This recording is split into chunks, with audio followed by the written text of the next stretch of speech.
What I'd like to talk about today is about selecting a knife for general purpose camping trips. Now, first of all, the range of knives you can select out there is it's really a paradox of choice when it comes to knives. I mean, you've got so many to choose from. You could spend hours and hours on the internet or going into shops looking and that. So hopefully this little video will give you some idea of what you should really be looking at. So you've got to ask yourself, what are your kind of applications are you going to be doing when you're camping? Are you going to be camping near a car? Let's start with that straight away. If you're going with a vehicle, let's face it, the saying, you can take everything but the kitchen sink. We can basically take the kitchen sink these days. If you're going to be hanging around the car, you may as well just take ordinary knives from the kitchen. They'll be great around the camp kitchen preparing food.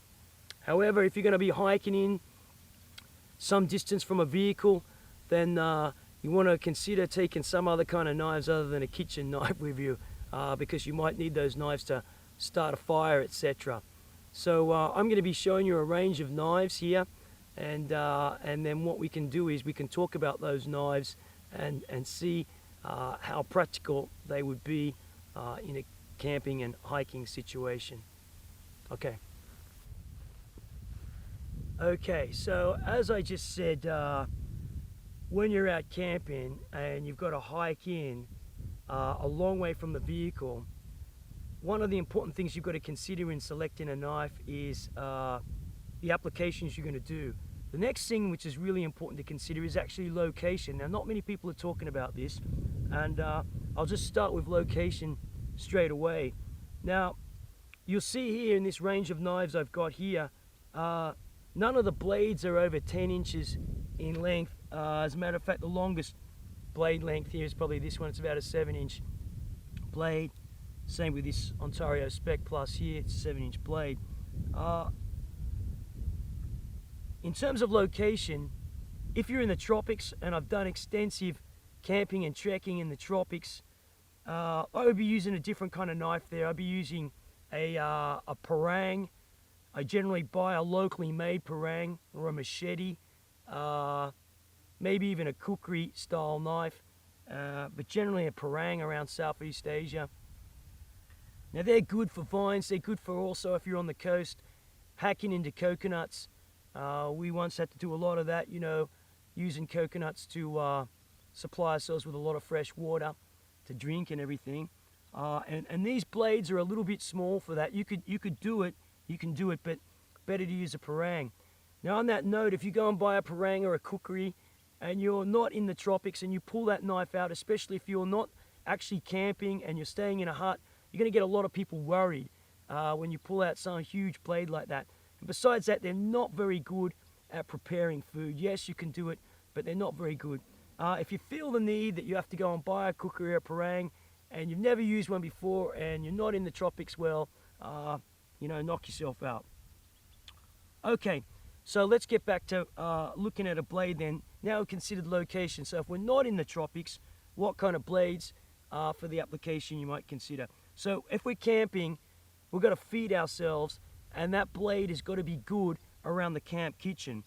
So let's start here with this one. This is Fox's Spartan Leonita Combat Survival Bayonet Knife. Now, this one is not the bayonet model. It's got a 4-preen handle. You can see I've somewhat modified that. It's a very uncomfortable 4-preen handle. I've put a butyl rubber grip on the end, and I've got cord wrapped it here just for some accessory cord. I've reviewed this knife extensively in another video, so I won't speak much more about that. But let's get onto the blade here. So you can see the blade, the back of this model has a sawback on it. Now, it's been pretty useful for me. I've used it to build a raft actually out of timber with this sawback. It's a difficult blade to get used to if you've never used one of the sawback. Pulling it in and out of the scabbard can be slow, or you can get it caught, so you have to watch that. It's primarily designed for military use. It's got a hole here to go into the wire cutter plate. I found the wire cutter plate very useful, and the serrated edge here down here is really useful too. But for camping, general camping and cooking applications, it's not very useful because you've got this saw back on here. You can't You can put your thumb on there, but it's not really good for pressing down on and cutting food. You can use it for scaling fish. Yes, it's good for scaling fish, but I wouldn't buy a sawback knife for general camping, food preparation, hiking applications. This is a specific knife for a specific purpose, and that's not one of them, I believe, with that. Now, I have used this extensively camping on saying that, and that was my findings there. Okay. The next knife is Ontario's Spec Plus. This is made out of 1095 high carbon steel. By the way, I should say that this knife for Fox's Spartan Leonita is the N690 cobalt stainless steel. It's got a high Rockwell, difficult to sharpen, holds an edge well. It comes with a diamond plate. As I said, I've reviewed that in a previous video. Right, so Ontario Spec Plus Marine, what can I say? Great knife. It's not too bad around the camp kitchen. Again, it could be a bit more ergonomic. You've got this guard here in the way, this molded craton guard kind of gets in the way a bit if you want to put your thumb on the spine there for cutting. It's not too bad. And I've used that again extensively on camping trips. You can do a lot with that knife, and previous videos I've talked a little bit more about that. Okay. You've got this smaller Strider MFS, great shape drop point blade, very nice, easy around the camp kitchen, can cut a lot of things with it. Yeah, what can I say? Nice little blade, easy, not too heavy to carry, strong. Yeah, it's a good blade. That's a good one to consider for general camping. This next blade here, this is a Finnish Puku design blade. I actually got this in Finland. Classic blade, which is taken out on hunting trips there. It's nice curly birch wooden handle. Let's get a better look at that. Very comfortable grip. Good in the freezing cold conditions that they experience there. The handle is just not going to be cold in the hand. And believe it or not, even when it's wet, it's not slippery. It's a hunting knife with a full Scandi grind on it. Very easy to sharpen. High carbon steel. Holds an edge very, very well. And yes, good around the camp kitchen too. And for hunting, dressing out large and small game. It's a nice knife. Now, in terms of using that knife for batoning, I think twice about that.